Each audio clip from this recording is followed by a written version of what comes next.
आज बात करूंगा एक ऐसे खत की जो मैं तुम पर लिखूंगा तो ज़रूर, लेकिन शायद खुद भी उसे कभी पढ़ नहीं पाऊंगा। क्यों? आगे की कुछ लाइनों में बताता हूँ।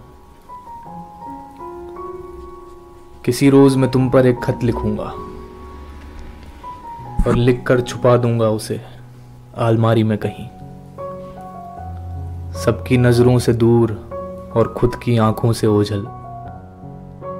क्योंकि मैं जानता हूं मैंने खत में भर भर के की होगी तुम्हारी तारीफें और उड़ेला होगा बेशुमार प्यार।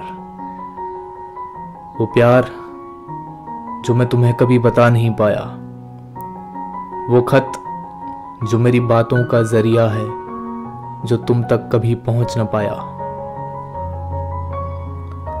लेकिन तुमने तो अक्सर कोशिश की है ना मेरी आंखों में लिखे खतों को पढ़ने की, तो क्या खोया क्या पाया तुमने इनमें आखिर।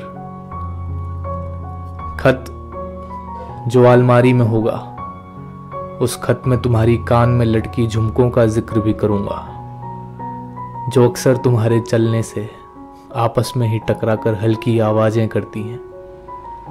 और उन बालों को कितना बुरा लगता होगा जिन्हें तुम चेहरे पे आते ही हाथों से कान के पीछे ले जाती हो, और फिर उन्हीं झुकी नजरों से अक्सर तुम मुझे देखा करती हो।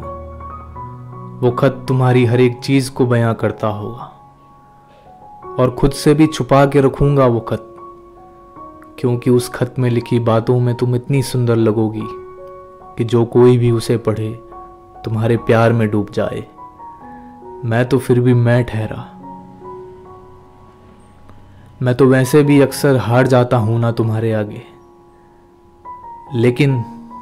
लेकिन उस खत में छोड़ूंगा जरूर कुछ पंक्तियां खाली, क्योंकि शायद ये कहानी अभी खत्म न हुई। शायद एक रोज फिर मिलेंगे जरूर हम रास्ते के उसी मोड़ पर, जहां दूर से आती तुम मुझे दिखती थी और तुम्हें देखते ही मेरे पैर खुद ब खुद तेज चलने लगते थे। फिर तुम वैसे ही अपनी बालों को अपने कान के पीछे ले जाओगी, पहनोगी मेरे दिए हुए झुमके, देखोगी मेरी तरफ उन्हीं झुकी निगाहों से, क्योंकि नजरें तो तुम मुझसे मिला नहीं पाती हो। और फिर चुपके से नजरें उठाकर देख ही लोगी मुझे, और मुझे फिर कुछ मिल जाएगा उस खत में लिखने के लिए। किसी रोज मैं तुम पर एक खत लिखूंगा।